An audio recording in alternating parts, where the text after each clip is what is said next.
Welcome to Telugu popular TV. ఇప్పుడు మనతోటి నిస్వార్థపరుడు, గొప్ప చైతన్యవంతుడు, తాత్వికత, చైతన్యం గల వ్యక్తి, ధర్మస్వరాజ్ పార్టీ వ్యవస్థాపకులు డాక్టర్ విశారదన్ మహారాజ్ గారు ఉన్నారు. నమస్కారం విశారద్. నమస్తే అండి. విశారదన్ మహారాజ్ గారు, త్వరలో మీరు 1,00,000 కిలోమీటర్ల మా భూమి రథయాత్ర చేయబోతున్నారు. దాని గురించి మీరు వివరిద్దరు. కానీ దాంతోపాటు మనం తీన్మార్ మల్లన్న బీసీ ఉద్యమం కావచ్చు, మందకృష్ణ మాదిగ ఎస్సీ వర్గీకరణకు సంబంధించి ఏ విధంగా పోరాడుతున్నారు, ఆ అంశాలతో పాటు తెలంగాణ లేటెస్ట్ సమకాలీన అంశాలు అవన్నీ కూడా మనం చర్చిద్దాం. ఫస్ట్ 1,00,000 కిలోమీటర్ల మా భూమి రథయాత్ర ఎందుకు స్టార్ట్ చేయబోతున్నారు, దాని ఉద్దేశం ఏంటి? Exactly sir.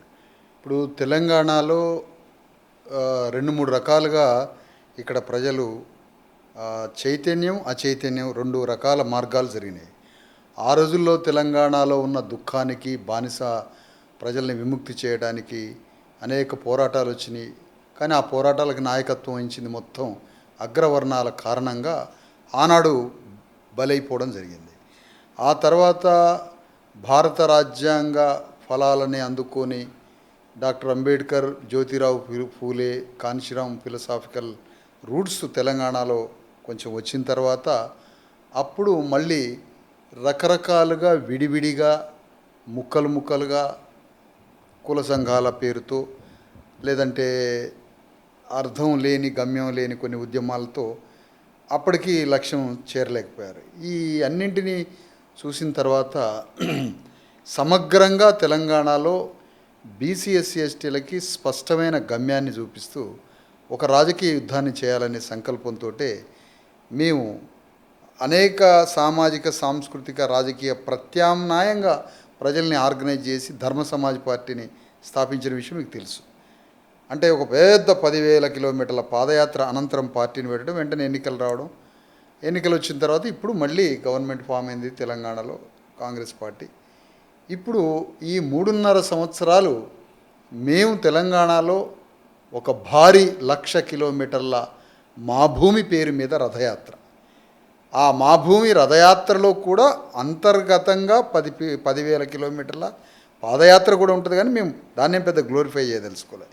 రథయాత్రనే ప్రధానంగా చెప్తున్నాం. గ్రామాల్లో ప్రజా సమస్యల పరిష్కారం కోసం గడప గడపకు, గుండె గుండెకు పాదయాత్రే చేస్తాం. కానీ ఆ పాదయాత్ర కన్నా రథయాత్ర పేరుతోటే మా భూమి పేరుతో ఈ రథయాత్ర సాగుతుంది. మా భూమి అనే పేరు ఎందుకు పెట్టామంటే అసలు మొత్తం మూలం ఏంటి? మూలం అంటే ఈ విశ్వంభర అంటే భూమి. భూమి ఏంటి అంటే ఈ భూమి లేకపోవడం వల్లనే రాజ్యం లేదు, భూమి లేకపోవడం వల్లనే ఆత్మగౌరవం లేదు, భూమి లేకపోవడం వల్లనే బానిసలుగా మారారు. భూమే ఆత్మగౌరవం, ఆహారం, రాజ్యం సర్వం భూమితో ముడిపడి ఉన్నాయి. ఆ భూమే మాకు లేకుండా మొత్తం తెలంగాణ హిస్టరీ చూస్తే అకార్డింగ్ టు మనులా ప్రకారం మాకు భూమి లేదు. ఆ తర్వాత కాకతీయుల తర్వాత అనేక రాజ్యాలు వచ్చి అసౌజాహి వంశస్థులు, మీర్ ఉస్మాన్ అలీ ఖాన్ వరకు పర్ఫెక్ట్గా మాకు బీసీ ఎస్సీ ఎస్టీలకి భూమి లేకుండా చేశారు. తర్వాత వచ్చిన పాలక వర్గాలు భూమి లేకుండా చేశారు. మొత్తంగా ఈ భూమి లేని కారణంగా సర్వం కోల్పోయాం. కాబట్టి రాజ్యం కూడా భూమితో ముడిపడి ఉంది, కాబట్టి ఆత్మగౌరవం భూమితో ముడిపడి ఉంది. కాబట్టి మా భూమి రథయాత్ర అనే పేరుతో 3 సంవత్సరాల 3 నెలలు రేపు ఆదిలాబాద్ నుంచి ఏప్రిల్ 14 అంబేద్కర్ జయంతి నుంచి సామాజిక పరివర్తనకి, సామాజిక న్యాయానికి ప్రతీకగా ఉన్న అంబేద్కర్ జయంతి నుంచి ఆదిలాబాద్ పట్టణంలో ఒక భారీ సభ ద్వారా ఈ రథయాత్ర ప్రారంభ సభ నుంచి యాత్ర ప్రారంభంగా అవుతుంది సార్. అంటే ఎన్నికల్ని దృష్టిలో పెట్టుకునే, అంటే నెక్స్ట్ ఎన్నికల్ని దృష్టిలో పెట్టుకునే చేస్తున్నారా? ఎందుకంటే 3.5 ఏళ్ళు అంటే అప్పటికి ఎలక్షన్స్ వస్తాయి, అసెంబ్లీ ఎలక్షన్స్. దాన్ని దృష్టిలో పెట్టుకుని జరుగుతుంది. అది కూడా ఒక పార్టీ, ఒక రాజకీయ పార్టీగా యాత్రతో పాటుగా 2 రకాలుగా యాత్ర చేస్తున్నాం. ఒకటి ధర్మ సమాజ్ పార్టీ మరియు బీసీ ఎస్సీ ఎస్టీ జేఏసీ పేరుతో సంయుక్తంగా నిర్వహిస్తున్న యాత్ర. ఆ మిత్రులు కూడా మాతో జాయిన్ అయ్యి ఈ 2 సంయుక్తంగా, ఈ రెండింటి సంయుక్తం ఏంటి? ధర్మ సమాజ్ పార్టీ ఎన్నికలు, రాజ్యము ఒకవైపు పోరాడుతూనే ఉంటుంది. కానీ ద సేమ్ టైం సమాజంలో అన్ని రంగాల్లో బీసీ ఎస్సీ ఎస్టీలకి సమప్రాతినిధ్యము, సంపదలో, రాజ్యంలో ప్రతి చోట వీళ్ళకి భాగస్వామ్యం కావాలి. అదే ప్రజాస్వామ్యం అని నమ్ముతూ ఈ యాత్రలో ఈ వర్గాల యొక్క ప్రాతినిధ్యం మాట్లాడడానికి, సామాజిక పరివర్తనతో పాటుగా సమాజంలో అన్ని రంగాల్లో వీళ్ళకి భాగస్వామ్యం కావాలని ఒక పెద్ద భారీగా మాట్లాడుతూ మరి ఈ యాత్ర ప్రారంభంగా అవుతుంది. అంటే ఈ భూమి రావడం కోసమా లేకపోతే రాజ్యాధికారం రావడం కోసమా? ఎందుకంటే ఎన్నికల టైంకి ఇది ముగుస్తుంది. అంటే మీ ఉద్దేశం ఏంటి? Yes, exactly. మా భూమి అనేది రాజ్యం కూడా పార్ట్ ఆఫ్ భూమి. మా భూమి అనేది ఒక విశాల అర్థంలో పెట్టాం. మా భూమి అంటే తెలంగాణ భూమి బీసీ ఎస్సీ ఎస్టీల భూమి ఇది. మా భూమి ఇది. ఈ భూమి దొరలది కాదు, ఈ భూమి అగ్రవర్ణాలది కాదు. ఈ భూమిలో నెత్తురు చిందించి చెమటను చిందించి ఈ భూమిలో పంటలు పండించి ఈ భూమిలో ఏ విలువ లేకుండా ఈ భూమిపై ఎలాంటి హక్కు లేకుండా బతుకుతున్న కోట్లాది మంది ప్రజలం కలిసి ఈ భూమి మాది అని చెప్తున్నాం. ఈ తెలంగాణ భూమి మాది, బీసీ ఎస్సీ ఎస్టీ పీడిత పేద వర్గాల భూమి. కాబట్టి మా భూమి అనే పేరుతో రాజ్యం కూడా ముడిపడి ఉన్నది కాబట్టి మా భూమి అనే పేరు పెట్టాం. రాజ్య సాధనతో పాటుగా సామాజిక న్యాయం, సామాజిక పరివర్తన కలగలిసిన యాత్ర ఇది. అది సార్. ఓకే. విశారద్ మహారాజ్ గారు, ఇప్పటిదాకా మీ మీద ఎటువంటి రిమార్క్ కూడా లేదు. ఈ యాత్ర నెక్స్ట్ ఎలక్షన్స్ను దృష్టిలో పెట్టుకుని అప్పటికి ఎండ్ అవుతుంది. అయితే ఇప్పుడు బహుజన ఉద్యమాలు పేరు మీద వస్తున్న చాలామంది నాయకులు అందరూ కూడా ఈ బహుజన వాదాన్ని దగ్గర పెట్టుకుని, దళిత వాదాన్ని దగ్గర పెట్టుకుని రాజకీయంగా ఎటువంటి లబ్ధి చేకూరుస్తున్నారు అనేది ఇప్పుడు మనం బాగా చూస్తున్న పరిస్థితి. నేను ప్రత్యేకంగా ఒకళ్ళ పేర్లు చెప్పట్లేదు, కానీ మీ ఉద్దేశం ఏంటి? ఇప్పటిదాకా క్లీన్గా ఉన్న మీరు రేపు ఎన్నికల్ని దృష్టిలో పెట్టుకుని రేపు ప్రధాన పార్టీలతోటి ఈ దళిత ఉద్యమాన్ని అడ్డు పెట్టుకుని మీరు బేరం పెట్టుకునే అవకాశం లేదంటారా? అంటే ఒకటి సార్, ఇక్కడ విత్ ఇన్ ద సిస్టమ్ అడుక్కోవడం వేరు, ఆల్టర్నేటివ్ సిస్టమ్ నిర్మించడం వేరు. ఒక నూతన ప్రపంచాన్ని నిర్మించాలంటే నూతన వ్యక్తిని కూడా నిర్మించాలి. అంటే ఒక న్యూ వరల్డ్ని క్రియేట్ చేయాలి. న్యూ వరల్డ్ని క్రియేట్ చేయాలంటే దానికి ఫిలాసఫీ కావాలి. ఉదాహరణకి కాన్షీరామ్ ఒక కొత్త రాజ్యాన్ని నిర్మించాడు. దానికి ఫూలే అంబేద్కర్ ఫిలసాఫికల్ బేస్తో తన జీవితాన్ని త్యాగం చేసి ఒక రాజ్యాన్ని నిర్మించి ఒక తాత్వికతని, ఆ తాత్వికత దగ్గర ఒక రాజుని నిర్మించిపోయాడు కాన్షీరామ్. మాది విత్ ఇన్ ద సిస్టంలో బేరాలు అడుక్కోవడం, విత్ ఇన్ ద సిస్టంలో అడుక్కోవడం, విత్ ఇన్ ద సిస్టంలో మాకు అది ఇవ్వండి ఇది ఇవ్వండి అని అడిగేది కాదు. ఆల్టర్నేటివ్ ప్రపంచాన్ని నిర్మించేటువంటి ఉద్యమం. డాక్టర్ అంబేద్కర్ ఫిలసాఫికల్ బేస్ తోటి తెలంగాణలో బీసీ ఎస్సీ ఎస్టీల రాజ్యాన్ని నిర్మాణం చేయాలి. అది కానీ మాది ఇప్పుడున్నటువంటి వ్యవస్థలో ఇప్పుడున్నటువంటి ఉద్యమాలు, అనేక ఉద్యమాలు బీసీ ఎస్సీ ఎస్టీలు అని అంటూనే ఆయా రాజ్యాల దగ్గరికి పోయి అడుక్కునే పనిలో ఉన్నారు. కానీ మేము అది కాదు సార్. ఆల్టర్నేటివ్ పాలిటిక్స్, అభిముఖమైనటువంటి రాజకీయాలు. రేవంత్ రెడ్డికి అభిముఖంగా, చంద్రశేఖరరావుకి అభిముఖంగా, బీజేపీకి అభిముఖంగా ఒక అట్టడుగు పొరల నుంచి నాయకత్వాన్ని నిర్మించి వాళ్ళకి అభిముఖమైనటువంటి రాజకీయాలను నిర్మాణం చేసే ఒక యుద్ధం మాది. యుద్ధం దేనికి చేస్తారు? ఇప్పుడు కాంగ్రెస్ పార్టీలో ఉన్నవాడు యుద్ధం చేయడు కదా. కాంగ్రెస్ పార్టీలో వాళ్ళ మెరిసీ కోసం ఎదురు చూస్తుంటాడు, ఏదైనా ఇస్తారేమో అని. మేము అది కాదు. కాంగ్రెస్ పార్టీ అయినా, బీజేపీ అయినా, టీఆర్ఎస్ బీఆర్ఎస్ పార్టీలైనా వాళ్ళ అగ్రవర్ణ వెలమారెడ్డి రాజ్యాన్ని నిర్మాణం చేసుకునేటువంటి ఒక సంస్థలు. అలాంటి పార్టీల వల్ల అట్టడుగు పీడిత వర్గాలకి ఎలాంటి ప్రయోజనం ఉండదు. కాబట్టి పీడిత వర్గమే ఒక రాజ్యాన్ని నిర్మాణం చేసుకుంటే అంటే ఇది ఒక సుదీర్ఘ పోరాటం. ఇది 1 సంవత్సరం 2 ఏళ్ళలో కాదు. ఈ ఉద్యమాన్ని చేపట్టే మేము ఉద్యమాన్ని ప్రారంభించి 13 ఏళ్ళు అయింది. అంతకుముందు కాన్షీరామ్తో ప్రయాణం జరిగింది.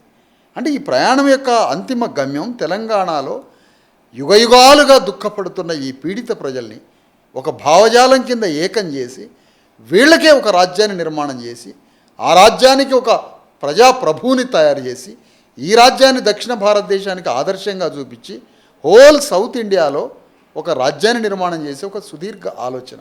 ఉత్తర భారతంలో ఎన్నో రాజ్యాలు వచ్చినాయి. ములాయం సింగ్ యాదవ్, లల్లు ప్రసాద్ యాదవ్, నితీషు, కాన్షీరామ్ గారు, ఇట్లాంటి వీళ్ళందరి ద్వారా అక్కడ రాజ్యాలకి అణగారిన వర్గాల రాజ్యాలు వచ్చినాయి. సౌత్ ఇండియాలో ఒక తమిళనాడు తప్ప ఇక్కడ అలాంటి రాజ్యం నిర్మాణం కాలే. ఇప్పుడు తెలంగాణ బేస్ చేసుకొని భారతదేశంలో అత్యంత వెనుకబడిన వర్గాలు 93% ఉన్న తెలంగాణ, ఈ 93% ఉన్న తెలంగాణలో ఉన్న బీసీలు బానిస వ్యవస్థలో బతికారు.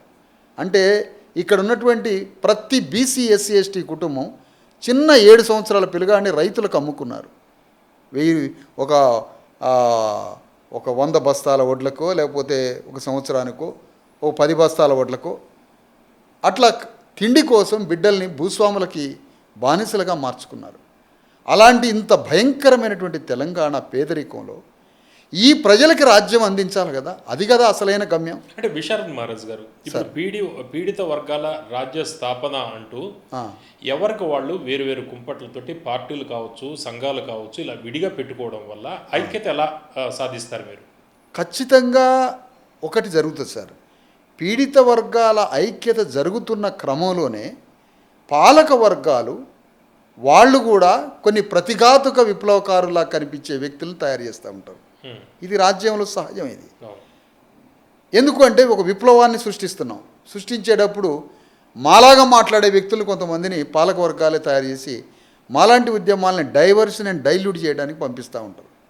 అట్లా పంపించినప్పుడు కూడా మళ్ళీ వాళ్ళని సమాజంలో ఎక్స్పోజ్ చేసి మేము మా పోరాటం చేయాల్సింది. అందుకని నేనేమంటున్నానంటే, ఎప్పుడైనా మాకు శత్రువు కన్నా కల్ప్రిట్ మోస్ట్ డేంజర్. చెంచాలు, దళారులే మాకు ప్రధాన శత్రువులు. ఎందుకంటే అసలు శత్రువు కనిపిస్తూనే ఉంటాడు. బీజేపీ శత్రువులు, టీఆర్ఎస్ శత్రువులు, కాంగ్రెస్ శత్రువులు క్లియర్గా కనిపిస్తారు. కానీ ఇక్కడ ఎస్సీ ఎస్టీ బీసీలలో ఈ వాదంతో ఇందులోనే తిరుగుతూ అగ్రవర్ణాలకి పూర్తిగా దీన్ని తీసుకుపోయి తాకట్టు పెట్టి ఒక రకంగా nothing but political prostitutors and social prostitutors, అంత భయంకరమైనటువంటి దళారులు భారతదేశంలో ఎక్కడా లేని దళారులు బీసీ ఎస్సీ ఎస్టీల్లో తెలంగాణలోనే ఉన్నారు. అలాంటి దళారులని దాటుకొని వాళ్ళని నిర్మూలించి వరి పొలంలో, వరి చేనులో కల్ప్రిట్స్ ఎట్లయితే కలుపు మొక్కలు ఉంటారో వాళ్ళని క్లియర్ చేయకుండా మాకు రాజ్యం రాదు. నాకు విశారద్ మహారాజ్ గారు, మీరు చెప్తుంది దళితుల అభ్యున్నతి కోసం ఉద్యమాలు చేస్తుంటే వర్ణాల వాళ్ళు లేకపోతే ప్రధాన పార్టీలు ఏవైతే ఉన్నాయో మిమ్మల్ని దెబ్బతీయడానికి, కుట్ర చేయడానికి కొంతమందిని ప్రవేశిస్తుంటారు ఈ ఉద్యమంలోనే చెబుతున్నారు. వాళ్ళని ఎక్స్పోజ్ కూడా మేము చేస్తామని చెబుతున్నారు. చేయండి, ఎవరెవరు వాళ్ళ పేర్లు మీరు చెప్పగలరా ధైర్యంగా? నేను ధైర్యమే ఉంది, అందులో పేర్లు నేనేం చెప్పాల్సిన అవసరం లేదు. ఎలా ఎక్స్పోజ్ చేస్తారు? సమాజానికి కనిపిస్తూనే ఉంటుంది కదా, అనేక మంది దళారులు కుల సంఘాల పేరు మీద, అనేక వేదికల పేరు మీద అనేక మంది వస్తూ ఉంటారు. పేర్లు, వివరాలు ఇవన్నీ చెప్పకపోతే 100% రేపు మా భూమి రథయాత్రలో 100% అది మొత్తం ఎవరి ఈ సమాజం నుంచి, ఇప్పుడు బీసీ వాదం అని ఒక వ్యక్తి బయలుదేరాడు సార్. ఉదాహరణకి బీసీ వాదం అని ఒక వ్యక్తి బయలుదేరి బీసీలని నిరంతరం మాట్లాడుతూ 50 అసెంబ్లీ స్థానాల దగ్గరికి పోయి రేవంత్ రెడ్డి నాయకత్వంలో నడుస్తున్న కాంగ్రెస్ పార్టీలో 50 మంది రెడ్లను గెలిపించాడు. 50 మంది రెడ్లను గెలిపించడం కాదు, 50 మంది రెడ్లకి ప్రచారం చేసిండు బీసీ వాదం పేరుతో ఒక వ్యక్తి. ఇది ఎంతవరకు న్యాయం? అందులో కొంతమంది గెలిచారు. ఇది ఎంతవరకు న్యాయం?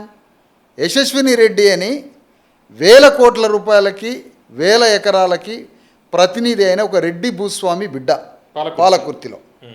అలాంటి ఆమె దగ్గరికి పోయి ఆమెను పట్టుకొని సాకలైలమ్మకు వారసురాలని చెబుతాడు ఆమెని. ఏది మీరు చెప్తున్న ఈ బీసీ దళారులు, నేను చెప్తున్న ఈ బీసీ దళారులు ఆమె దగ్గరికి పోయి ఆమెకి ఎన్నికల్లో ప్రచారానికి, ఆమెకి ఓట్లు రావడానికి ఆమెను పట్టుకొని సాకలి ఐలమ్మ అని రెడ్డి భూస్వాములతో యుద్ధం చేసిన సాకలి ఐలమ్మ గట ఈమె వారసురాలట. ఇది ఎంత ఘోరమైన విషయం సార్, ఇది ఎంత దుర్మార్గమైన విషయం. సాకలి ఐలమ్మని బలి తీసుకున్న రెడ్డి భూస్వామి బిడ్డే ఆ పాలకుర్తిలో పోటీ చేసిన యశస్విని రెడ్డి. కానీ యశస్విని రెడ్డి దగ్గరికి పోయి ఏం చెప్తాడు ఈ బీసీ నాయకుడు? సాకలి ఐలమ్మకి వారసురాలు ఈమె, సాకలి ఐలమ్మ పోరాటాన్ని పట్టుకొని ఈమె ఆ పోరాటాన్ని పట్టుకొని స్ఫూర్తిని పట్టుకొని తిరుగుతుంది, ఏం ఓట్లేలా అంటాడు. ఇట్లా ఒక్కొక్క అసెంబ్లీ దగ్గరికి బీసీ నాయకులే పోయి, బీసీ వాదం పేరుతో తిరిగే నాయకులే పోయి రెడ్డి రావుల భూస్వాముల బిడ్డల్ని అసెంబ్లీలోకి పంపి గెలిపించడానికి ఎన్నికల్లో ప్రచారం చేసిందంటే ఈ కల్ప్రిట్స్ని సమాజం నుంచి బహిష్కరించేంత వరకు మా యుద్ధం కొనసాగుద్ది. అంటే మీరు చెప్తుంది ఇప్పుడు చూసే వాళ్ళకి ప్రతి ఒక్కరికి అర్థమవుతుంది. మీరు తీన్మార్ మల్లన్న గురించి మాట్లాడుతున్నారని ప్రతి ఒక్కరికి అర్థమవుతుంది. మీరు పేరు చెప్పడానికి మీరు సంశయిస్తున్నా. అయితే తీన్మార్ మల్లన్ని చెప్పడానికి కదా సార్, అలాంటి పేర్లని నా పెదాల మీద పలకను. అలాంటి పేర్లని ఉచ్చరించడానికి నా పెదాల మీద ఆ పేర్లకి పలికే అవకాశం లేదు. అందుకని అలాంటి పేర్లని మేము వాడాం. వీళ్ళు ఒక పక్కన బీసీ వాదం అని చెప్పి ఎస్సీ ఎస్టీ బీసీ వాదం అని, కొంతమంది ఎస్సీ ఎస్టీ బీసీ వాదం అని పలానా వ్యక్తులు చెప్పి ఏ విధంగా అసెంబ్లీలకు పోయి వాళ్ళని గెలిపిస్తారు సార్? చెప్పు తీసుకొని ఆ చంప ఈ చంప పగలగొట్టి అడిగేవాళ్ళు లేడనా? ఏ విధంగా ఎన్నికల్లో ఒక ప్రజల యొక్క జీవిత విధానం మొత్తం నిర్దేశించబడేది ఎన్నికల సమయంలో ఓటు అనే అంశంలో. బాబాసాహెబ్ అంబేద్కర్ ఇచ్చినటువంటి ఓటు ఆయుధంతో అణగారిన వర్గాలని అసెంబ్లీలోకి పార్లమెంట్లోకి పంపి రాజ్యం తెచ్చుకొని ఈ సంపదను పంచుకొని అందరూ మంచిగా బ్రతకండి అని ఒక ఆయుధం ఇస్తే ఆ ఆయుధాన్ని తీసుకుపోయి రెడ్డి రావుల బిడ్డల్ని గెలిపించడానికి ఈ బీసీ వాదం పేరుతో తిరుగుతుంటే ఎవరు ఊరుకుంటారు? అంటే ఏంటి లాభం? ఖచ్చితంగా లాభం ఏంటి? లాభం ఏంటంటే రెడ్డి రాజ్యాన్ని వెలమ రాజ్యాన్ని స్థాపించే ఒక బీసీ పేరుతో తిరుగుతున్న దళారులు ఆ రాజ్యాన్ని నిర్మాణం చేసే దళారు ఏం పని చేస్తాడు? బేరం కుదిరించుకుంటాడు. దళారు ఏం చేస్తాడు? విశారద్ మహారాజ్ గారు తీన్మార్ మల్లన్న చెప్తుంది నెక్స్ట్ బీసీ సీఎంఏ అనేది కూడా చెప్తున్నాడు కదా, అది మీకు అర్థం కలదు? అది బీసీ సీఎం అని అంటే రేవంత్ రెడ్డికి ఒక చెంచాగా, రేవంత్ రెడ్డికి ఒక దళారీగా ఉన్నాడు అనేది మీరు చెప్తున్నారు. అయితే ఆయన చెప్తుంది నెక్స్ట్ బీసీ సీఎం అని కదా అసలు. ఒకటి సార్, ఇప్పుడు ఆయన చెప్పినా ఎవరు చెప్పినా బీసీ సీఎం అని అంటే అర్థం ఇప్పుడున్న రాజ్యానికి ప్రత్యామ్నాయంగా బీసీలు అంతా ఏకమై బీసీలతో పాటుగా అనేక సహబాధిత వర్గాలైన పీడిత వర్గాలు ఒక్కటై రాజ్యాన్ని నిర్మాణం చేస్తే అది ఆల్టర్నేటివ్ పాలిటిక్స్ అంటారు, ప్రత్యామ్నాయ రాజకీయ వేదిక అంటారు. ఇది ములాయం సింగ్ యాదవ్ ఏర్పాటు చేశారు, కరుణానిధి చేశారు ఈ పని, లల్లు ప్రసాద్ యాదవ్ చేశారు ఈ పని. మీరనేది ఏంటి? ఆ రేవంత్ రెడ్డియో లేకపోతే ఆ కాంగ్రెస్ పార్టీలో ఆయా పార్టీలలో ఉన్న ఒక బీసీ వ్యక్తిని ముఖ్యమంత్రిని చేస్తే ఒరిగేది ఏంటి? ఏమొస్తుంది? అందులో కాదు కదా, ఆల్టర్నేటివ్ ప్రత్యామ్నాయ రాజకీయ వ్యవస్థ నిర్మాణం చేసి పీడితులే ఒక రాజ్యాన్ని ఏర్పాటు చేసుకుంటే ఆ పీడిత ప్రజలకి లాభం చేయాలి. ఇది మేం తీసుకొస్తున్న ప్రతిపాదన. మేం కాదు, కాన్షీరామ్ యొక్క లెగసీ ఇది, డాక్టర్ అంబేద్కర్ యొక్క లెగసీ పోరాటం ఇది. కాబట్టి ఆల్టర్నేటివ్ పాలిటిక్స్ చేయాలి తప్ప ఆయా పార్టీలలో సింబాలిక్గా ఎవరినో బీసీ సీఎంనో ఎస్సీ సీఎంనో చేస్తే ఏమొస్తుంది? ఒక ఊరిలో ఫ్యూడల్ ఉంటాడు, ఒక ఓ భూస్వామి ఉంటాడు, సర్పంచ్గా ఒక మాదిగాయనో ఒక బీసీ ఆయనో పెడతాడు అనుకో, ఆ భూస్వామి కాళ్ళ కింద బానిసగా సర్పంచ్ ఏమైనా స్వతంత్ర నిర్ణయాలు తీసుకుంటాడా? తీసుకోలేడు. కాబట్టి మనం ఆల్టర్నేటివ్ పాలిటిక్స్ మాట్లాడాలి. అదే సమయంలో మీరు చెప్తున్నటువంటి బీసీసీ ఇవన్నీ మాటలు సార్, ఆచరణ కావాలి, ఆచరణాత్మకమైన యుద్ధం కావాలి. అంటే విశారద్ మహారాజ్ గారు మీరు చెప్తుంది రేవంత్ రెడ్డికి దళారి తీన్మార్ మల్లన్న అనేది మీరు చెప్తుంది. రేవంత్ రెడ్డికే కాదు, ఇలాంటి బీసీ ఎస్సీ ఎస్టీల నుంచి వచ్చే ఆయా వ్యవస్థల్లోనే ఉంటూ రెండు రకాల పనులు చేస్తుంటారు సార్ వీళ్ళు. ఒకటి ఆయా పార్టీలలో ఉండడం, ఆయా పార్టీలకి సంఘాల పేరుతో వేదికలను ఏర్పాటు చేసుకొని వాళ్ళకి ఎన్నికల టైంలో ఓట్లు వేయించడం. ఈ రెండు పనులు ఎవరు చేస్తారంటే చెంచాలు, దళారులు, బేరగాండ్లు, సరిహద్దు మనుషులు, గజ దొంగలు చేసే పని వీళ్ళు. అంటే ఎస్సీ ఎస్టీ బీసీ వాదం అని మాట్లాడుకుంటూ ఎన్నికలు వచ్చే టయానికి ఆయా పార్టీలకు ఓట్లు వేయించి దళారీ పనిచేస్తుంటారు. లేదా ఆ పార్టీలో ఉండి బీసీ వాదం ఎస్సీ ఎస్టీ వాదం అని మాట్లాడుతూ ఉంటారు. వీళ్ళు అగ్రవర్ణాల కన్నా పెను ప్రమాదకరమైన శక్తులు. వీళ్ళని సమాజం నుంచి బహిష్కరించాలి, అప్పుడు మాత్రమే ఈ ప్రజలకి న్యాయం జరిగింది. అందుకని ఈ కాన్షీరామ్ గారు తాను 1984లో పార్టీ పెట్టవచ్చు, కానీ 64 నుంచి ఉద్యమాన్ని మొదలుపెట్టిండు. 64, 74, 84 ఈ 20 ఏళ్ళు కాన్షీరామ్ పోరాటం ఈ దళారుల్ని చెంచాలని ఎండగట్టే పనిలో ఉన్నాడు. ఓకే, ఇప్పుడు తీన్మార్ మల్లన్న కేటీఆర్ని కూడా కలిశారు, అది చాలా వివాదాస్పదం అవుతుంది. ఎందుకంటే కాంగ్రెస్లో ఉన్న ఎమ్మెల్సీ గతంలో కేసీఆర్ ఫ్యామిలీని విమర్శించిన వ్యక్తి ఇప్పుడు కేటీఆర్ని కలిశారు. జంతర్ మంతర్ దగ్గర ధర్నా కూడా చేయబోతున్నారు బీసీ ఉద్యమానికి సంబంధించి. దీన్ని ఎట్లా మీరు అర్థం చేసుకుంటారు? ఒకటేంటంటే సార్, ఇప్పుడు వాళ్ళని కలిశారు వీళ్ళని కలిశారు అన్నప్పుడు మనం ఇందాక మాట్లాడుకున్నాం, ఒక దళారి ఎక్కడైనా బేరం కుదుర్చుకుంటాడని చెప్తున్నా. ఒక దళారి ఎక్కడైనా, ఇప్పుడు గొర్రెలను అమ్మేవాడు ఏ గొర్రెల దగ్గరికైనా పోతాడు, ఇంకెవరి దగ్గరికైనా పోతాడు, ప్రాఫిట్ ఎక్కడ ఉంటుంది అంతే, అక్కడికే పోతాడు కదా దళారి. దాంట్లో ఏమున్నది? దాంట్లో పెద్ద ప్రత్యేకత ఏముంది? గొప్పతనం ఏంది? ఇవాళ ఈ శిబిరం, రేపు ఇంకో శిబిరం. తాత్విక పునాది మీద, ప్రిన్సిపల్స్ మీద బతికి ఒకే ఐడియాలజీ మీద ఉన్నప్పుడు ఆ యుద్ధం వేరుంటుంది. అందుకనే అదొక పెద్ద సబ్జెక్ట్ ఏం కాదు. ఇప్పుడు సైకో ఫ్యాన్సీ అని ఒక క్యారెక్టర్ ఉంటుంది సార్. సైకో ఫ్యాన్సీలు ఏం చేస్తారంటే ఎక్కడికి పోయినా తమ పేరు వినపడాలి, అందరూ తన పేరుని తలుచుకోవాలి, తన పేరు చెబితే అందరూ భయపడాలి, తన పేరు ప్రపంచమంతా మోగిపోవాలి, తానే సెంట్రిక్గా ఉండాలి, తన పేరుతో ₹1 రావాలి అని ఒక సైకిక్ ఫ్యాన్సీ ఒక క్యారెక్టర్ ఉంటుంది. ఈ క్యారెక్టర్స్ ఏంటి అని అంటే తమకి తామే సెంట్రిక్గా తిరుగుతూ ఉంటారు. తమ లక్ష్యం తామే, సమాజం కాదు. కాబట్టి దానికి కావలసిన అన్ని రకాల ప్రయోగాలు అల్లుతూ ఉంటారు. హోల్ సోషల్ మీడియాని గ్రిప్లో పెట్టుకోవడం ఎట్లా, మొత్తం సామాజిక మాధ్యాలలో తన పేరే అన్ని సామాజిక మాధ్యాల్లో మారుమోగిపోవడానికి కావలసిన బ్యాక్గ్రౌండ్ నెట్వర్క్ అంతా చేసుకుంటారు వీళ్ళు. వాళ్ళే తిరస్కరిస్తారు ఆ క్యారెక్టర్ని, వాళ్ళే ప్రపోజ్ చేస్తారు, ఈ క్యారెక్టర్ ఈ పని చేస్తుంది అని దీనికి సంబంధించిన బ్యాక్గ్రౌండ్ నెట్వర్క్ అంతా చేసుకొని సోషల్ మీడియాలో సెంట్రిక్గా చేస్తూ ఉంటారు. వీళ్ళు ఎవరు చేస్తారంటే సోషల్ ట్రాన్స్ఫర్మేషన్ చేసేవాళ్ళు, సోషల్ రిఫార్మ్ చేసేవాళ్ళు చేయరు ఈ పని. సోషల్ మార్కెట్ చేసేవాళ్ళు ఈ పని చేస్తారు. అంటే వీళ్ళకి మార్కెటింగ్. లాభం ఏముండదా? బీసీ సమాజానికి లాభం ఏముంటుంది? ఎట్లా లాభం ఉంటుంది చెప్పండి? ఏ విధంగా లాభం ఉంటుంది? ఒక లల్లు ప్రసాద్ యాదవ్, బీసీ ఉద్యమం ఒక ములాయం సింగ్ యాదవ్, ఒక కరుణానిధి, వాళ్ళు రాజ్యాన్ని తీసుకొచ్చారుగా ఎస్సీ ఎస్టీ బీసీలని. బీసీలు ముఖ్యమంత్రులే కావచ్చు, లేదా కాంశీరామ్ ద్వారా ఒక దళిత సీఎం కావచ్చు, కానీ వీళ్ళు చేసింది ఆల్టర్నేటివ్ పాలిటిక్స్ కదా. ఒక మెయిన్ యుద్ధం జరుగుతున్నప్పుడు రేఖ గీసి నీ శత్రు శిబిరాన్ని చూపించాలి కదా. ఇది నా శత్రు శిబిరం, ఈ శిబిరం మీదికి ఈ తాత్విక పునాదులతో ఈ లక్షలాది మంది సైన్యంతో నేను యుద్ధానికి వస్తున్నాను, ఈ యుద్ధంలో నీ శిబిరాన్ని ఓడించి నా రాజ్యాన్ని ఏర్పాటు చేసుకుంటున్నాను అనే ఆల్టర్నేటివ్ ప్రోగ్రాం ఉండాలి తప్ప తాను సెంట్రిక్గా, తాను కేంద్ర బిందువుగా ఎక్కడైనా మీడియాలో తను చెలరేగిపోవాలని అలాంటి సైకిక్ ఫ్యాన్సీ అని ఒక రోగం ఇది. సైకో ఫ్యాన్సీ అంటారు. అంటే ఉన్మాద గుర్తింపు కాంక్ష అంటారు. ఈ ఉన్మాద గుర్తింపు కాంక్ష కోసం ఎంతమందినైనా బలి తీసుకొని పోతూ ఉంటారు వీళ్ళు. వీళ్ళకి కావాల్సింది పైన స్కై ఎంత పెద్దగా ఉందో అంత పబ్లిసిటీ కావాలి. ఈ పబ్లిసిటీలో నుంచి టెర్రరైజ్ చేయడం, సోషల్ టెర్రరైజేషన్ అంటే సామాజికంగా భయపెట్టడం, భయపెట్టిన దాంట్లో నుంచి ఆర్థిక వనరులు, సమాజాన్ని భయభ్రాంతులకు గురి చేయడం, బాగా ఎక్స్పోజ్ చేయడం, ప్రచారం చేసుకోవడం, సెల్ఫ్ సెంట్రిక్గా తిరగడం. వీళ్ళ లక్ష్యం వీళ్ళ లక్ష్యం సమాజం కాదు. తద్వారా వ్యక్తిగత ప్రయోజనాలతో బతికేటువంటి ఒక గ్యాంగ్ ఇది. ఎస్సీ ఎస్టీ బీసీ పేరు మీద దళారులు పెరుగుతున్నటువంటి సంఖ్య ఇది. ఇందులో తెలిసి తెలవని అమాయకులు చిక్కుకుంటారు. ఎక్కడైనా మొత్తం వ్యక్తి పరిశుద్ధంగా ఎక్కడే ఉండడు. ఇక్కడ తెలిసి తెలవక ప్రజలు చిక్కుకుంటారు. ఆ తెలిసి తెలవకుండా అగ్రవర్ణ పార్టీలలో కానీ దళారుల మాటల్లో కానీ చిక్కుకుపోయే బీసీ ఎస్సీ ఎస్టీలు ఉన్నారు.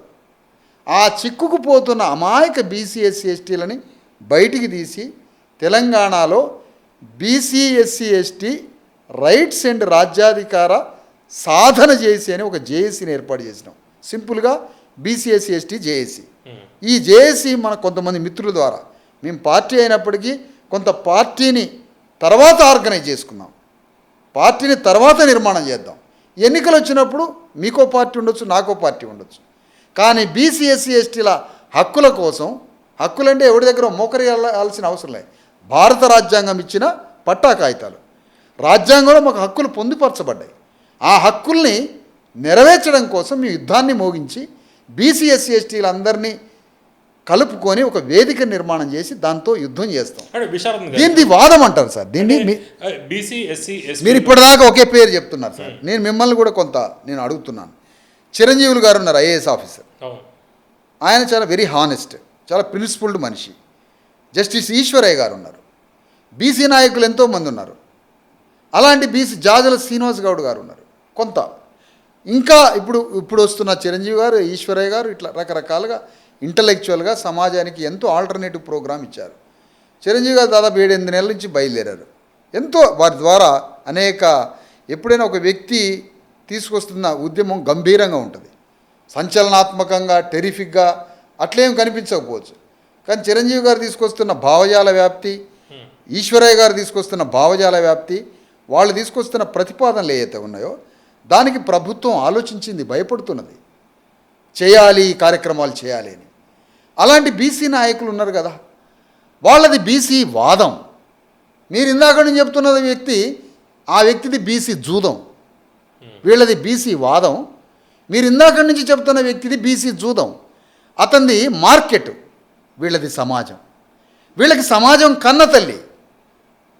వీళ్ళకి సమాజంలో ఉన్న పీడిత వర్గం, ఈ పీడిత వర్గానికి సేవ చేయాలని గుండెల్లో కన్నీళ్లు, కళ్ళల్లో ఆర్తిని పెట్టుకొని ఈ ప్రజల కోసం తిరుగుతున్న బీసీ నాయకులు. అంటే డీమార్ట్, ఒక రకం వాల్మార్ట్. ఎక్కడ డీమార్ట్?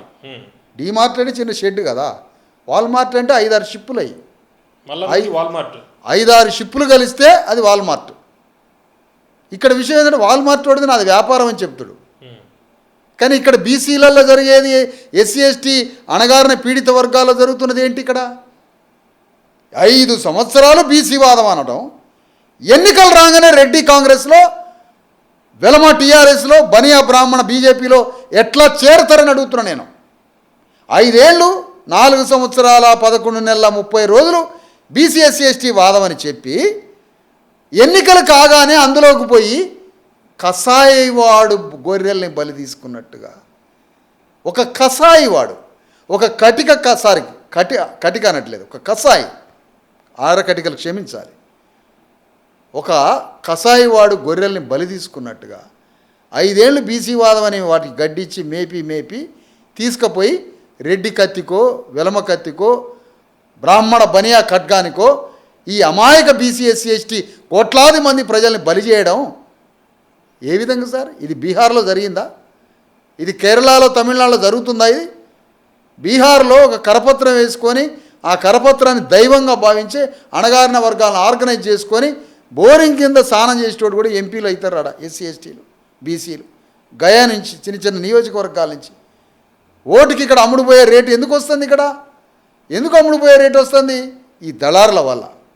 కాబట్టి అర్జెంటుగా బీసీ ఎస్సీ ఎస్టీ పవిత్రమైన ఈ యుద్ధం, ఈ ఉద్యమం బీసీ ఎస్సీ ఎస్టీ దళారులని వేరు చేసి, బీసీ ఎస్సీ ఎస్టీ చెంచాలని దళారుల్ని వేరు చేసి, బీసీ ఎస్సీ ఎస్టీలలో పోరాడే మహానాయకులు, ఉద్దండులు, బీసీ ఎస్సీ ఎస్టీ హక్కుల కోసం పోరాడే నాయకుల్ని, ఆ పోరాటాన్ని వేరు చేసి సమాజానికి స్పష్టంగా చూపించడానికి బయలుదేరబోతుందే మా భూమి రథయాత్ర. ఇది రథయాత్ర కాదు, ఇది యుద్ధం. ఈ యుద్ధంలో అణగారిన వర్గాలని సింహాసనం మీద కూర్చోబెట్టడానికి జరుగుతున్న మహాపోరాటం. ఒక మాదిగ దళితుణ్ణి, దళితవాదం, మొన్నటిదాకా దళితుడిని ముఖ్యమంత్రిని చేస్తామని కాంగ్రెస్ పార్టీ ప్రశ్నించింది, ఎందుకు చేయలేదని టీఆర్ఎస్ పార్టీ దళిత సీఎం అని పార్టీ పెట్టిన కాడి నుంచి చెప్పి దళితుడిని ముఖ్యమంత్రిని చేయలేదు. ఎందుకు చేయలేదు అని కాంగ్రెస్ పార్టీ అడుగుతుంది, ఎందుకు చేయలేదని బీజేపీ పార్టీ అడుగుతుంది. నేను అంటున్నా, మీ 3 పార్టీలు చేయలేదు అని ఒకడు అడుగుతున్నాడు, చేస్తానని ఒకడు చేయలేదు. వీళ్ళు ఎందుకు చేయలేదని బీజేపీ అడుగుతుంది, కాంగ్రెస్ అడుగుతుంది, టీఆర్ఎస్ మాత్రం చేయకుండా తప్పించుకున్నది. కానీ ఈరోజు ధర్మ Samaj party, BC SC ST JAC రెండూ కలిసి మాదిగ దళితుడిని, ఎందుకు మాదిగ దళితుడిని ఎన్నుకున్నాం? తెలంగాణ భూమి మీద అత్యంత జనాభా కలిగిన, అత్యంత పీడనకు గురి అయినటువంటి, పీడనకి గురై అత్యంత ఎక్కువ జనాభా ఉన్నట్టుగా లెక్కలు తేల్చి చెప్పిన మాదిగ జనాభాని, మాదిగ దళితుడిని ముఖ్యమంత్రి సింహాసనం మీద కూర్చోబెట్టేంత వరకు విశ్రమించం మేము. ఆ తర్వాత 3 సంవత్సరాలు, 3 ఏళ్ళు బీసీని ముఖ్యమంత్రిని చేసుకుంటాం. 3 ఏళ్ళు బీసీని ముఖ్యమంత్రిని చేసుకుంటాం, మాదిగ దళితుడిని 2 సంవత్సరాలు ముఖ్యమంత్రిని చేసుకుంటాం. ఆ విధంగా సోషల్ ఇంజనీరింగ్, సామాజిక సమీకరణలతో చేసుకొని ఈ రాజ్యాన్ని ఎస్సీలు ఎస్టీలు బీసీలకి ఒప్పచెప్తాం ఈ రాజ్యాన్ని. ఇది మా ఆల్టర్నేటివ్ ఫిలాసఫీ, ఆల్టర్నేటివ్ ప్రోగ్రామ్. అట్లా కాకుండా 50 అసెంబ్లీలలో పోయి 50 మంది రెడ్లని గెలిపియడం, 50 రెడ్ల మందికి ప్రచారం చేయడం, ఇదేం సంఘాలు అంటారా? ఏమంటారు వీటిని? సంఘాల బేరగాళ్ళ వీళ్ళు ఏ విధంగా ప్రచారం చేస్తారు అగ్రవర్ణాలకి? ఎవడు అడిగేటోళ్ళు లేడానా? తన్నేటోళ్ళు లేడానా? ఎందుకు అసలు ఇది జరుగుతున్నది?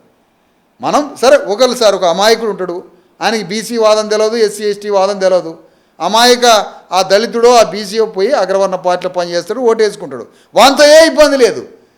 ఆకాశం అంతా బీసీ వాదం అని ప్రజలకు చెప్పడం, ఆకాశం అంతా పీడితవాదం, ఎస్సీ ఎస్టీ వాదం అని చెప్పడం, ఎన్నికల టయానికి పోయి అగ్రవర్ణ పార్టీలకు ఓట్లు వేయించటే అది ఏ విధంగా? అలాంటి దళారులని భూస్థాపితం చేస్తాం. అలాంటి దళారుల వల్లనే తెలంగాణలో ఇంత దుఃఖం, అలాంటి దళారుల వల్లనే తెలంగాణలో ఏ మార్పు లేకుండా దుఃఖం జరుగుతుంది. కావలసింది ఒక సమాజంలో ఒక మిషనరీ ప్రోగ్రాం, ఒక సోషల్ ట్రాన్స్ఫర్మేషన్. ఒక పీడిత తల్లి, ఒక పీడిత బిడ్డని మనం పెళ్లి చేయాలనుకుంటే, ఒక అయ్య చేతిలో పెట్టాలనుకుంటే గౌరవంగా ఆ బిడ్డని పెంచుకోవాలి. మనం ఆలోచన చెప్పాలి, బుద్ధిని చెప్పాలి, చక్కటి క్రమశిక్షణతో ఆ బిడ్డని తయారు చేయాలి. ఈ వయసు వచ్చిన తర్వాత గంభీరంగా ఒక మంచి అయ్యని పిలిచి ఇంట్లో సంబంధం చూసి పెళ్లి చేసి సంసారంగా నిలబెడతాం. ఇది ఉద్యమం పద్ధతి ఇది. కానీ మన బిడ్డని మార్కెట్లో పెట్టి, బస్టాండ్లో మన బిడ్డని పెట్టి మార్కెట్ చేయకూడదుగా. ఓకే, విశారద్ గారు, ఇప్పుడు మీరు చెప్తుంది రేపు బహుజనులు అధికారంలోకి వస్తే కొంత టర్మ్ బీసీలు ముఖ్యమంత్రి, ఎగ్జాక్ట్లీ దళితులు అనేది ఒక క్లియర్గా చెబుతున్నారు. అయితే ఈ ఉద్యమాలు చేస్తున్న వాళ్ళు చాలా మంది, అది బీసీల యాంగిల్లో బీసీ ఉద్యమం చేస్తున్న వాళ్ళు కావచ్చు, దళిత ఉద్యమాలు చేస్తున్న వాళ్ళు కేవలం వాళ్ళ వర్గానికి సంబంధించే మాట్లాడుతుంటారు. అందరినీ కలిసికట్టుగా మాట్లాడుతున్న పరిస్థితి ఉండదు. మనకి వర్ణ వ్యవస్థలో చూస్తే బ్రాహ్మణ, క్షత్రియ, వైశ్య, శూద్ర ఈ వర్ణాల దగ్గర నుంచి Ambedkar BC, SC, ST, minority వీటిని వర్గీకరించి తీసుకొచ్చారు. వీళ్ళందరినీ కలిపి పోరాటం ఎందుకు జరగట్లేదు అనేది నా ప్రశ్న. 100% సార్, అందులో ఎలాంటి మాకు మినహాయింపు లేదు, ఏం లేదు. వాస్తవానికి మేము కోరుకుంటున్న బీసీ, ఎస్సీ, ఎస్టీలే కాదు, అగ్రవర్ణాల్లో ప్రజాస్వామ్యవాదులు ఉంటారు, మనసున్న రెడ్లు ఉంటారు. ప్రజలంటే పడిసేస్తారు రెడ్లు చాలామంది. ఈ ప్రజలంటే పడిసచ్చి ప్రజల కోసం భూములు అమ్ముకున్న రెడ్లు ఉన్నారు.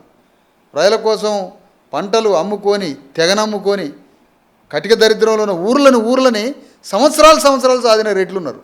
వాడికి భూమి వెళ్ళకనో, కరువు వల్లనో, తిండి లేకనో ఊర్లు వదిలిపెట్టి పోతుంటే వాళ్ళని చూసి గుండె బరువై తట్టుకోలేక రెడ్లు చాలామంది అగ్రవర్ణాలు వాళ్ళని పిలిచి వాళ్ళకి భూమి పెట్టి సంవత్సరాల తరబడి సాధినటువంటి రెడ్లు కూడా ఉన్నారు.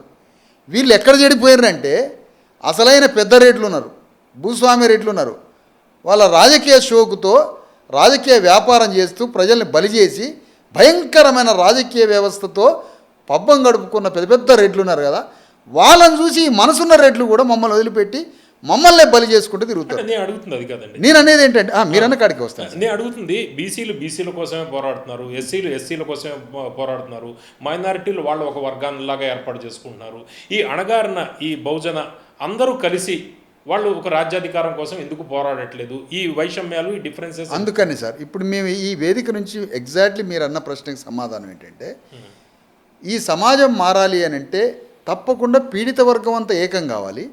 అందులో బలమైన ఎక్కువ అణిచివేతకు గురైనటువంటి పీడిత ప్రజలు ఫోర్ ఫ్రంటల్ సైన్యంగా ఉండాలి, అగ్రగామి సైన్యంగా. తర్వాత అందరినీ కలుపుకోవాలి. ఇందులో అగ్రవర్ణ పేదల్ని, ప్రజాస్వామ్యవాదుల్ని కలుపుకోవాల్సిందే. కలుపుకొని వాళ్ళందరి ద్వారానే రాజ్యం సాధ్యమైంది. కాకపోతే ఇందులో ఉన్నటువంటి ప్రజాస్వామ్యానికి వ్యతిరేకంగా ఉండి సంపద రాజ్యం భూమి కొంతమంది గుప్పిట్లో ఉండాలని వాదించి ఆ ప్రిన్సిపల్స్ మీద ఉండే అగ్రవర్ణాలని మేము తీసుకోం. అగ్రవర్ణాల పేదల్లో ఉన్న వాళ్ళందరినీ కలుపుకుంటాం. కాన్షిరామ్ వాదమే ఇది. డాక్టర్ అంబేద్కర్ కానీ కాన్షిరామ్ కానీ వాళ్ళని ద్వేషించమని, అసహించుకోమని ఎక్కడ చెప్పలే. ఏ అగ్రవర్ణ పీడించేటువంటి పాలక వర్గం మీద ఎప్పుడు ద్వేషంగా అంబేద్కర్ పోలే. ఆయనది డెమోక్రాటిక్ సోషల్ ట్రాన్స్ఫర్మేషన్ మూమెంట్. భారతదేశంలో అత్యంత పీడిత వర్గానికి నాయకత్వం వహించిన అంబేద్కర్ ఏ అగ్రవర్ణాల మీదికి యుద్ధానికి పొమ్మని చెప్పలేదు. అంబేద్కర్ యుద్ధానికంటే ఇక్కడ వైలెంట్గా పొమ్మని చెప్పలే, ద్వేషానికి పొమ్మని చెప్పలే. కింద మనం ఆర్గనైజ్ అయితే వాళ్ళు ఆటోమేటిక్గా ట్రాన్స్ఫార్మ్ అవుతారు అనేది ఆయన ప్రిన్సిపల్. అందుకనే మేము 100% అణగారిన వర్గాలందరినీ కలుపుకుంటాం, అగ్రవర్ణాల్లో ఉన్నటువంటి పీడిత వర్గాన్ని కూడా కలుపుకుంటాం. ఖచ్చితంగా సామాజిక సమీకరణతోటి ఈ యుద్ధాన్ని మొదలుపెట్టబోతున్నాం. ఎస్సీ వర్గీకరణకు సంబంధించి మీ స్టాండ్ ఏంటి? ఇప్పుడు తెలంగాణ ప్రభుత్వం, రేవంత్ సర్కార్ ఆల్రెడీ నిర్ణయం తీసుకుంది. మందకృష్ణ మాదిగ తన ₹1,00,000 కార్యక్రమాన్ని కూడా వాయిదా వేసుకున్నారు కదా, దీని మీద మీ అభిప్రాయం ఏంటి? ఎస్సీ మేము అనేది ఏంటంటే సార్, చాలా మంచి క్వశ్చన్ వేశారు సందర్భంగా. ఎస్సీ రిజర్వేషన్లని వర్గీకరించాలనే ఒక డిమాండ్ ఒక అద్భుతమైన ప్రజాస్వామ్య డిమాండ్. ఈ పోరాటంలో 94 నుంచి 99 రాష్ట్రపతి ఆర్డినెన్స్ ఇచ్చేంతవరకు 94 నుంచి ప్రారంభమైన ఈ ఉద్యమం 99లో రాష్ట్రపతి ఆర్డినెన్స్ ఉత్తర్వులు జారీ అయినాయి. ఆ పీరియడ్ వరకు నాకు అప్పుడు 18 ఇయర్స్, నేను ఫౌండర్గా అందులో తెలంగాణ రాష్ట్రంలో పనిచేసిన వ్యక్తిని నేను. కాబట్టి సహజంగా ఇది ఒక డెమోక్రాటిక్ డిమాండ్, ఇది జరిగి తీరాల్సిందే. ఈ వర్గీకరణ అనేక మలుపులు తిరుగుతూ ఈ వర్గీకరణ అంశం ఏదైతే ఉందో ఇది పంజాబ్లో జరిగినటువంటి ఒక కోర్టు సబ్జెక్టుల విషయంలో అక్కడి నుంచి జడ్జిమెంట్ వచ్చింది సుప్రీంకోర్టులో. ఇక్కడి నుంచి చేసిన ఉద్యమాలు ఇంప్లీట్ కూడా కాలే. అది పంజాబ్ కోర్టు ద్వారా పంజాబ్ నుంచి పోయినటువంటి ధర్మేంద్ర ఆ సింగ్ అక్కడ సుప్రీంకోర్టుకు పోయి అక్కడి నుంచి వచ్చినటువంటి జడ్జిమెంట్ ఇది. ఆ జడ్జిమెంట్లో ఆయా రాష్ట్రాలు వర్గీకరణ చేసుకోవచ్చు అని ఆర్డర్ కాదు, సూచన. రాష్ట్ర ప్రభుత్వాలు వర్గీకరణ చేయకూడదు అని వచ్చిన 2004 తర్వాత వచ్చిన సుప్రీంకోర్టు జడ్జిమెంట్ ఏమో అది ఆర్డర్. లేటెస్ట్గా వచ్చిన సుప్రీంకోర్టు ఆర్డర్ కూడా అనుకూలంగా ఉంది కదా. సుప్రీంకోర్టు లేటెస్ట్గా వచ్చింది సూచన. రెండు చాలా తేడా ఉంది. రాష్ట్ర ప్రభుత్వాలు వర్గీకరణ చేసే అధికారం లేదు అని వచ్చిన జడ్జిమెంట్ ఆర్డర్.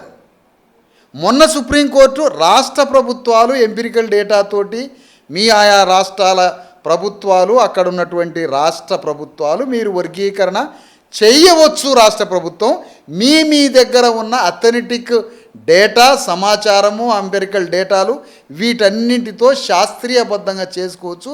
అందులో తేడా ఉంటే మళ్ళీ కోర్టుకు పోవచ్చు అని కోర్టే డైరెక్షన్ ఇచ్చింది. ఇక్కడ మేమేమంటున్నామంటే రాష్ట్ర ప్రభుత్వాలు చేసుకోవచ్చు అన్న సూచనతో అక్కడ ఆంధ్ర ప్రభుత్వం కానీ ఇక్కడ తెలంగాణ ప్రభుత్వం కానీ ఈ డిమాండ్ని ముందుకు నడిపిస్తున్నాయి. ఎందుకు నడిపిస్తున్నాయి? చంద్రబాబు నాయుడికి రేవంత్ రెడ్డికి బీజేపీ అనేటువంటి వర్గీకరణ బాంబుని తీసుకొచ్చి వాళ్ళ కుర్చీల కింద పెట్టాలని చూస్తుంది. వర్గీకరణ బాంబుని రేవంత్ రెడ్డి చైర్ కింద పెడితే రేవంత్ రెడ్డి అమ్మాయి వర్గీకరణ అనేది నా చైర్ కింద పెట్టారు అని దాన్ని బాంబుని పక్కకు తొలగించుకోవడానికి వర్గీకరణ చేయడానికి ముందుకొచ్చి అక్కడ చంద్రబాబు నాయుడు కూడా మెడకి ఉచ్చు పడుతుందని ఆయన కూడా కొంచెం స్టెప్స్ ముందుకేస్తున్నాడు. సరే, ఆయన అట్లా ఉంచుదాం.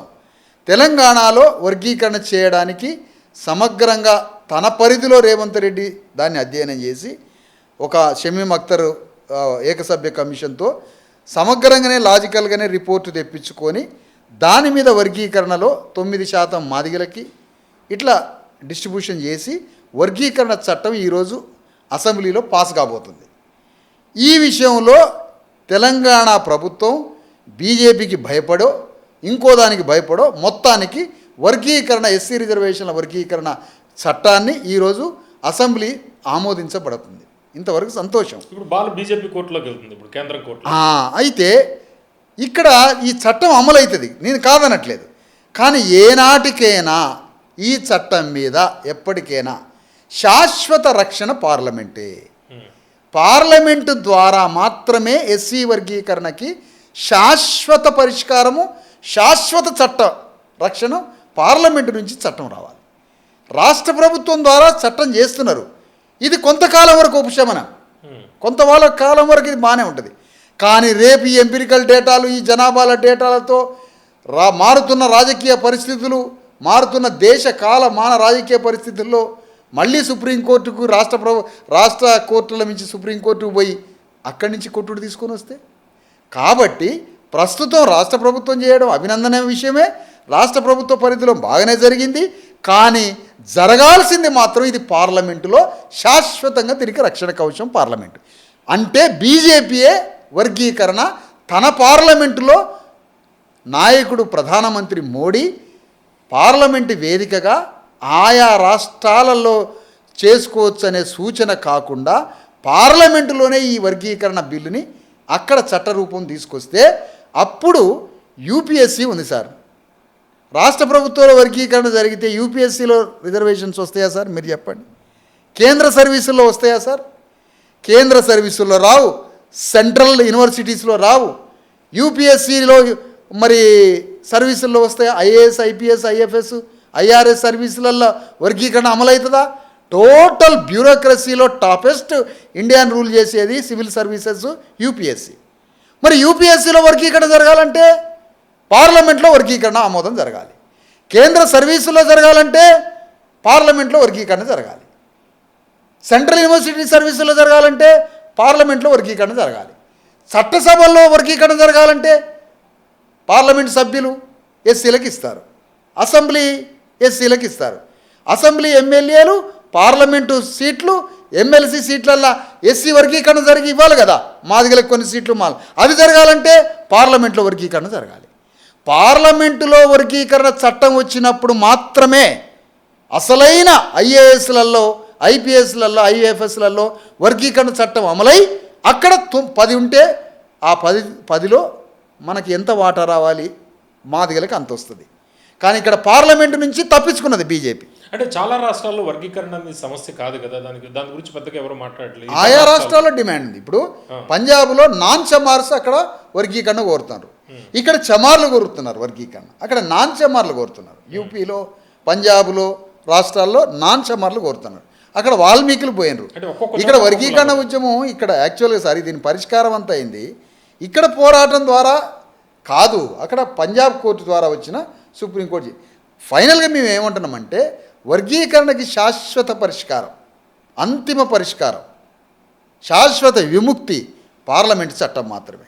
ఇక్కడ అసెంబ్లీలో చేసినప్పుడు ఏమవుతుంది అంటే యూపీఎస్సీ వర్తించదు, కేంద్ర సర్వీసులు వర్తించదు, అసెంబ్లీ ఎమ్మెల్యేలు ఎస్సీలకు ఇస్తున్నారు, పార్లమెంటు ఎంపీలు ఎస్సీలకు ఇస్తున్నారు, ఎమ్మెల్సీలు ఎస్సీలకు ఇస్తున్నారు అనుకుందాం, ఇంక ఇవ్వలే కానీ ఇస్తారు రేపు.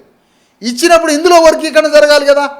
ఇంకా ఒక అడుగు ముందుకేసి చంద్రబాబు నాయుడు జిల్లాలలో వర్గీకరణ చేస్తారంటాడు. అంటే జిల్లా యూనిట్ వర్గీకరణ చేస్తే స్టేట్లో ఇచ్చే గ్రూప్ 1 సర్వీసులు అవి ఎగిరిపోతాయి. State recruitment group 2, group 3 state recruitment పోతుంది. ఏం జరుగుతుందంటే జిల్లాలలో డిఎస్సి టీచర్ పోస్టులకు వస్తాయి ఆ వర్గీకరణ. అది ఎంత మోసం. అందుకనే వర్గీకరణని 2 రకాలుగా మేము అడుగుతున్నాం. ఒకటి, పార్లమెంట్లో మోడీ నాయకత్వంలో మోడీ గజ దొంగలాగా బీసీల ఓట్లని ఏ విధంగా కబలించిండో మాదిగల ఓట్లని కబళించాడు మోడీ. మాదిగ వర్గీకరణ పేరుతో మాదిగ ఓట్లన్నీ కబళించి 8 పార్లమెంట్లు గెలవడానికి మాదిగ ఓట్లని కబళించి తినేసిండు. కానీ వర్గీకరణని పార్లమెంట్లో చేయలేదు మోడీ. ఇది తీవ్రమైన అన్యాయం. మోడీ చేసింది ఏముంది, మాదిగలకి ఏమీ లేదు. కాబట్టి ఇప్పటికైనా పార్లమెంట్ ఇక్కడ జరిగింది ఇదే బిల్లుని, ఇదే పద్ధతులను తీసుకొని పార్లమెంట్ కూడా అధ్యయనం చేసి పార్లమెంటులో వర్గీకరణ బిల్లు జరిగితే అది శాశ్వత విముక్తి. ఇప్పుడు ఇక్కడైనటువంటి చట్టం అమలు అవుతుంది కొంతకాలమే, శాశ్వతం మాత్రం అక్కడ. కృష్ణ మాదిగ గారిని మోడీ గారు బాగానే గౌరవిస్తుంటారు కదా, ఆయన మీద ఈ బాధ్యత ఉందంటారా మీరు? అట్లా అభిప్రాయపడుతున్నారా? 100% మీరన్న పర్సన్ ఎవరైతే ఉన్నారో ఆ ఉద్యమకారుడి మీదనే పార్లమెంటులో వర్గీకరణని మోడీ ద్వారా చేయించాల్సిన బాధ్యత 100కి 100% ఆ ఉద్యమకారుడి మీద, మోడీ మీద, బీజేపీ మీద ఉంది. ఎందుకు? బీజేపీ పార్టీ మొత్తం మాదిగల ఓట్లని దొంగిలించి కబళించి తన ఖాతాలో వేసుకొని ఇలా రాజ్యాన్ని పరిపాలిస్తూ ఉంది. మరి రాజ్యాన్ని పరిపాలిస్తున్నప్పుడు వర్గీకరణ చేయొద్దా సార్? ఓకే, రాష్ట్రంలో ఎన్నో చట్టాలు వస్తాయి సార్, ఆయా రాష్ట్ర ప్రభుత్వాలు చట్టాలు వస్తాయి, ఆ చట్టాలు కొంతకాలం అమలవుతాయి, సంతోషమే, ఇది అమలవుతుంది కొంతకాలం. కానీ అమలైనాక ఇది కొట్టుడిపోతుంది, అప్పుడేంటి పరిష్కారం? కోర్టు చిక్కులు వస్తాయంట. అంతే కదా, పార్లమెంట్ చట్టం కావాలి దీనికి. తాత్కాలికంగా దీనివల్ల ప్రయోజనం, కానీ లాంగ్ టర్మ్లో మాత్రం వర్గీకరణ చట్టం చెప్పాను కదా sir, not only court problems, వర్గీకరణ పార్లమెంట్లో చేస్తే 3 సర్వీసులు, యూపీఎస్సీ, కేంద్ర సర్వీసులు, central university, all parliament and assembly సీట్లలో ఎస్సీ రిజర్వ్లో డివైడ్ అయిపోతాయి. అసలైన 4 ప్రయోజనాలు ఉన్నాయి సార్. ఈ 4 ప్రయోజనాలు జరగాలంటే అసెంబ్లీ తీర్మానం, అసెంబ్లీ చట్టం దీనికి ఎట్లా వర్తిస్తుంది సార్? ఇది కదా మాట్లాడాల్సింది. మాలామాదిగలలో అత్యంత సీట్లు, ఎక్కువ ప్రయోజనాలు కావాల్సింది ఈ 4 రంగాల్లో కదా. ఈ 4 రంగాల్లో మాదిగల ప్రయోజనం పొందాలి. తర్వాత ఎంబీబీఎస్ సీట్లు, గ్రూప్ 1 ఈ రాష్ట్రంలో ఉన్న వాటిలలో మ్యాక్సిమం వస్తూనే ఉన్నారు. కానీ ఇక్కడ కన్నా ఈ 4 సర్వీసులలో రావాలి. కేంద్ర రక్షణ చట్టం, అది ఉక్కు కవచం, అది పార్లమెంట్ చట్టం. ఆ పార్లమెంటు చట్టం మధ్యలో వర్గీకరణ పొదగబడాలి, ఆ రక్షణలో వర్గీకరణ చట్టం ఉండాలి. అది శాశ్వత విముక్తి మాదిగలకి ఏది చట్టం వరకు వర్గీకరణకు అనేది మా ప్రతిపాదన. ఆ దిశగా మా ప్రయత్నాలు కూడా మేము చేస్తాం. ఓకే, మీరు డిఎస్పి పార్టీ పెట్టిన టైంలోనే, అదే టైంలో ఆ మూమెంట్ వెళ్తున్న టైంలోనే ఆర్ఎస్ ప్రవీణ్ కుమార్ గారు కూడా బీఎస్పీ రాష్ట్ర అధ్యక్షులుగా ఆయన పార్టీని విస్తృతపరిచారు తెలంగాణ వ్యాప్తంగా. అయితే తర్వాత ఆయన ఓడిపోవడం, బీఆర్ఎస్లో చేరడం మనం చూసాం. ఆర్ఎస్ ప్రవీణ్ కుమార్ గారు బీఆర్ఎస్లో చేరడాన్ని మీరు ఎట్లా చూస్తారు? ఇప్పుడు అది అయిపోయిన కథ కదా సార్, చలన్ రూపాయి అది. ఉమ్. ఈ చలన్ రూపాయి గురించి ఏం లేకపోతే మాట్లాడదాం ఇలా ఉద్యమాలు చేస్తున్న వాళ్ళు అటువంటి అంటే పేర్లు గుర్తొస్తుంటాయి అంటే కదా. వస్తుంటాయి. ఇక్కడ ఆయన గారి గురించి రెండు మాటలు సార్. అంటే మీరు అడిగినారు కాబట్టి, పాపం ఇప్పుడు ఆయనే చాలా డిప్రెషన్లో ఉన్న పరిస్థితి, ఆయన ఎటు పోవాలనో మార్గం తెలవని పరిస్థితి. ఇప్పుడు ఆయన ఒకే ఒక విషయంలో సక్సెస్ అయ్యాడు సార్, ఒక విషయంలో సక్సెస్ అయ్యారు.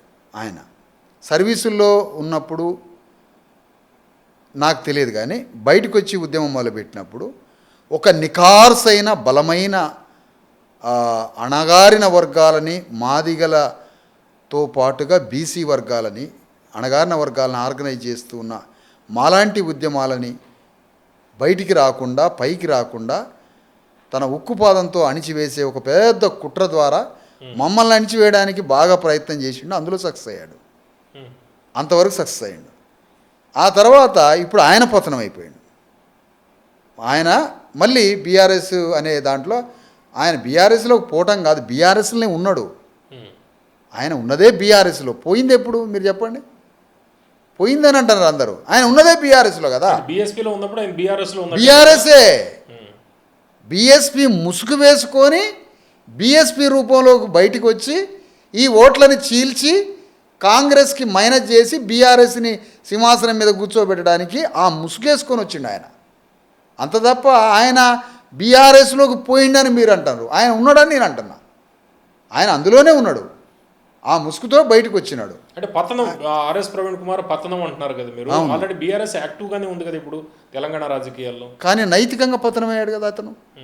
నైతికంగా అణగారిన వర్గాలు, బీసీ వర్గాలు, ఎస్సీ ఎస్టీ వర్గాలకి ఒక ఆల్టర్నేటివ్ పాలిటిక్స్ చూపించి ఇప్పుడున్న అగ్రవర్ణ రాజకీయ పార్టీలకి, ప్రభుత్వాలకి ప్రత్యామ్నాయంగా వస్తున్నాడని ఒక ఆశ కల్పించి, భ్రమ కల్పించి పోయినవాడు మోరల్లీ సోషల్లీ మర్డర్ అయిపోయాడు ప్రవీణ్.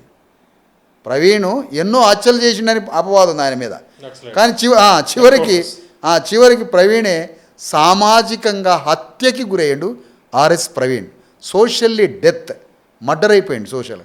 రేపు టెక్నికల్గా ఏమైనా పార్టీ అధికారంలోకి వచ్చిన మంత్రి, ఎమ్మెల్యే, అది వేరే, అది ఎవడైనా అవుతాడులే, కానీ అది కాదు కదా. సామాజిక హత్యకు గురయ్యాడు, సోషల్లీ మర్డర్ అయిపోయాడు, మోరల్లీ మర్డర్ అయిపోయాడు. పర్సనల్గా యాజ్ ఎ పర్సన్గా ఆయనకి ఎలాంటి వాల్యూ లేదు. ఏమన్నా మీరు నేనేమైనా జాలి పడితే జాలి పడాలి అంతే. విశారద మహారాజ్ గారు, మీరు ఈ ఉద్యమాన్ని స్టార్ట్ చేసే టైంలో మీకన్నా సీనియర్లు చాలామంది ఉండేవాళ్ళు, మీతోటి సమకాలీకులు ఉండేవాళ్ళు. అయితే ఇప్పుడు మీరు ఈ డిఎస్పీ పార్టీలో ఆ సీనియర్లు, సమకాలీకులు వీళ్ళందరినీ పక్కకు పెట్టి జూనియర్స్ తోటి ముందరకు వెళుతున్నారు అనేది ఒక ఆరోపణ ఉంది. దాన్ని ఏమంటారు మీరు? అంటే సీనియర్లు అని అంటే రెండు రకాలుగా ఉన్నారు సార్. ఇప్పుడు ఉద్యమకారులు ఉన్నారు, సమాజంలో ఉన్నారు. ఈ ఉద్యమకారుల్లో రెండు రకాలని చెప్పుకున్నాక, పూర్తిగా అగ్రవర్ణ రాజకీయ పార్టీలకి సరిహద్దు మనుషుల్లాగా, దళారులుగా, బేరగాళ్ళలాగా, కసాయి వాళ్ళలాగా ఈ ప్రజల్ని రోజు అమ్ముకుంటారు. అక్కడికి తీసుకుపోయి రోజు అమ్ముకోటే. ఈ అమ్ముకునే వాళ్ళతో నేను కలిసి పనిచేయలేను.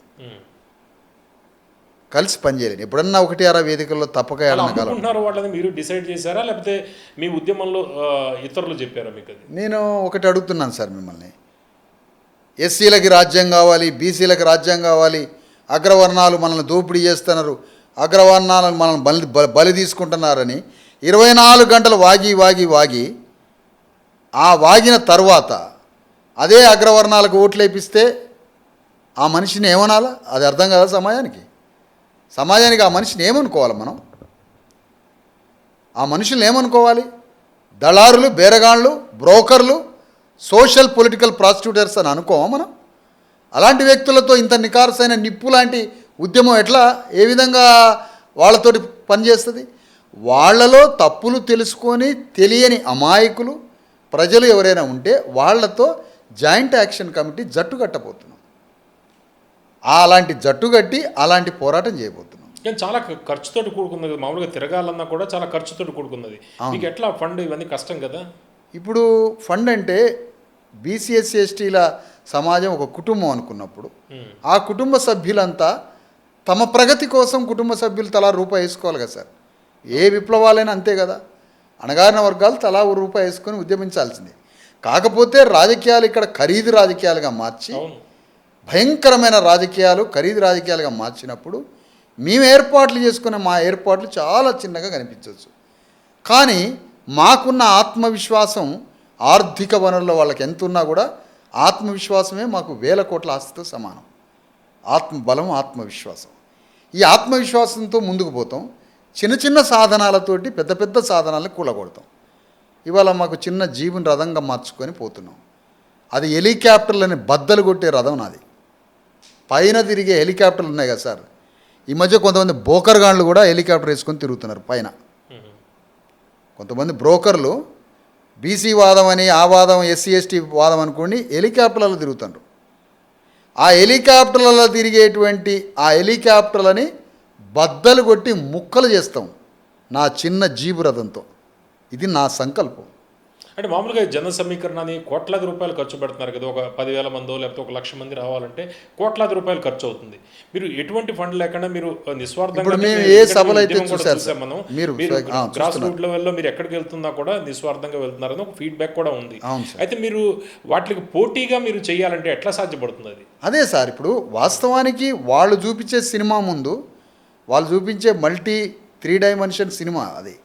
ఆకాశమే తెరలాగా మార్చి ఆకాశం మీద సినిమా వేసే స్థాయికి పోయింది వాళ్ళ బ్రెయిన్.